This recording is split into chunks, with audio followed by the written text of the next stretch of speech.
Oke, mimpin ibadat itu gimana? Saya tidak akan ngajari tata cara sebagai prodiakon. Itu tugasnya prodiakon senior, ya. Atau cara membawa komini yang benar, itu bukan wilayah saya. Saya malah nggak mudah. Ya.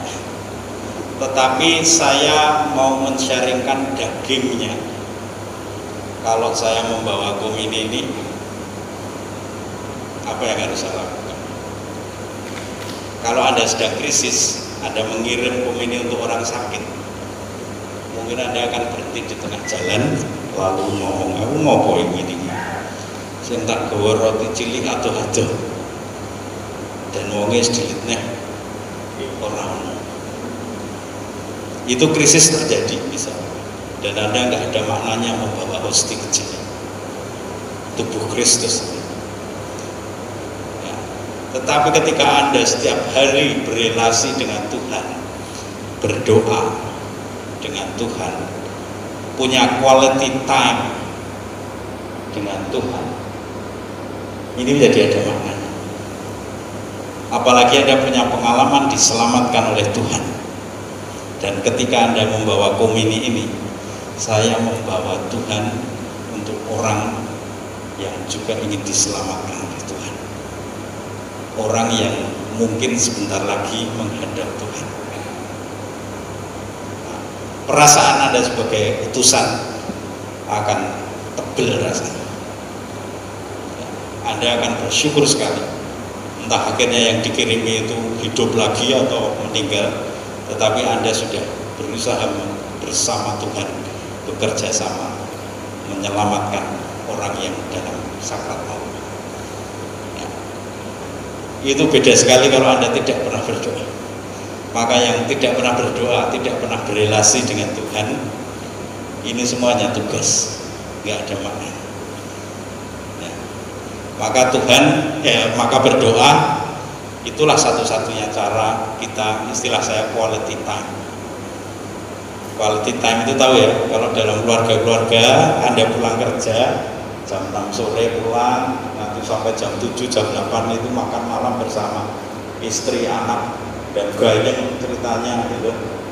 Itu waktu yang mungkin hanya 1 jam, 2 jam, tetapi penuh makna karena Anda merasakan sukacita bersama keluarga.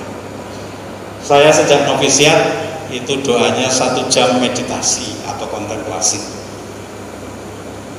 dan seringkali juga ngantuk atau seringkali meledak tiba itu karena ngantuk. Tetapi kebiasaan yang setia setiap hari, yang dulu kesel tapi lama-lama menjadi kebiasaan ini, saya kadang hanya diam dan merasakan saya berada bersama Tuhan, dan itulah quality time. Kalau saya sedih, tiba-tiba hati saya menjadi reda gitu ya, rasanya menjadi lega karena hanya diam bersama Tuhan. Nanti saya cari meditasi, kontemplasi sedikit, maka nanti nggak tahu ini pembekalannya nanti berubah jadi latihan doa gitu. Tapi tetap ada bagaimana memimpin ibadat, bagaimana berkhotbah. Ya, memimpin ibadat itu intinya kan sebenarnya menjalankan sebuah ritual keagamaan. Dalam konteks ini kita orang Katolik.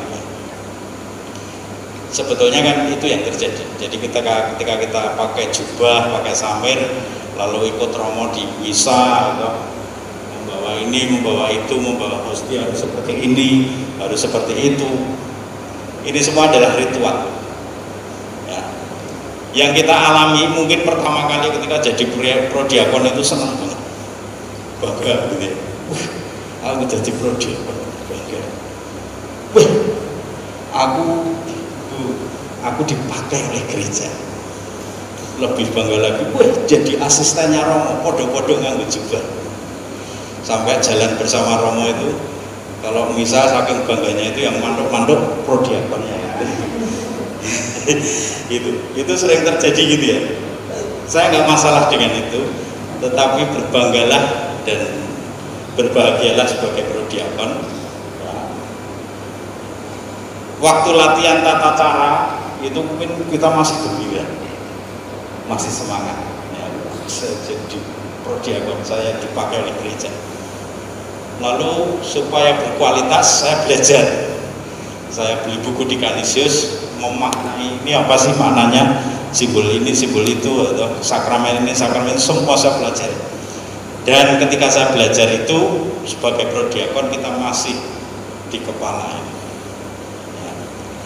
Bagaimana menurunkan yang di kepala ini sampai ke hati, supaya prodiakon kita itu prodiakon yang sungguh melayani Tuhan dan mengenal Tuhan, tidak lain kecuali hanya dengan berdoa. Jadi kalau Anda tidak berdoa lagi, semua ritual itu kosong dan Anda hanya memakai jubah prodiakon. Anda hanya menjalankan tugas, tapi tidak ada makna. Tapi seluruh tugas kita sebagai pemimpin ibadat harus dibarengi dengan doa, relasi yang dalam dengan Tuhan sendiri, dengan pribadi yang kita layani. Ya. Ini krisis-krisis yang sering terjadi. Ini tidak hanya prodiakon, tapi imam pun demikian. Ya, Romo ini menjalankan ritual-ritual. Saya itu tadi Natal, Paskah itu sering dilema. Saya harus tugas gitu, lalu sibuk menyiapkan ini, menyiapkan itu, gitu.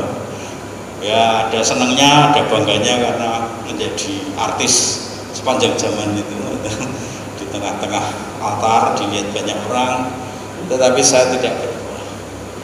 Itu yang seringkali kelemahan kita semua. Nah kalau itu yang terjadi, krisis akan terjadi. Tiba-tiba merasa kosong, tiba-tiba merasa jenuh. Ya.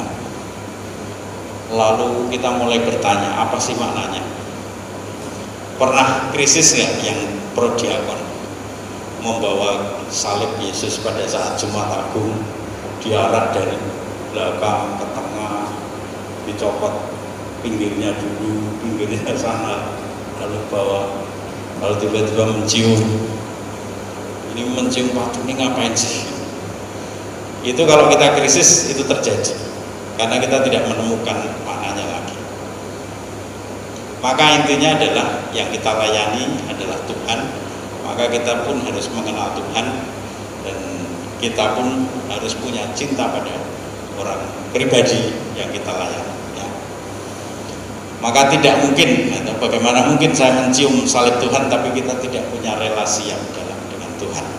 Maka yang penting sebagai pemimpin ibadat adalah kehidupan dalam kita, kehidupan interior kita, kedalaman relasi kita dengan Tuhan, doa-doa kita, intimitas kita dengan Tuhan sendiri. Itu yang harus dijaga supaya semuanya ada maknanya dan kita sendiri menemukan di dalam tugas-tugas kita relasi kita dengan Tuhan sendiri. Nah, oke.